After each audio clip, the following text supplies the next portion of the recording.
Hi, this tutorial goes along with my boho crosses poncho crochet pattern. I wanted to show you how to work the crosses on round 3 of the pattern. The pattern can be found on my website, littlemonkeysdesigns.com. It's called Boho Crosses Poncho. It's written for girls size 2 all the way up through extra large for women.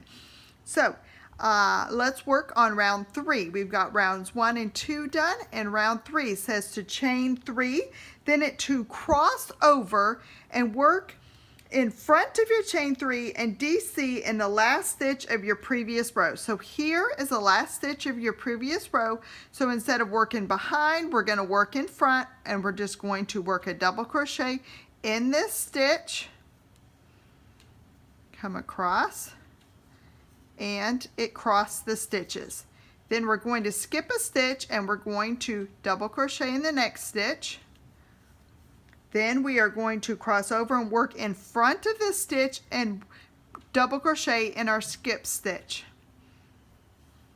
You want your stitches to always be going in the same direction. So there we've got 2 crosses. So you're going to work that pattern again. Skip a stitch, double crochet in the next stitch. Then working in front of that stitch, you're going to double crochet in your skip stitch.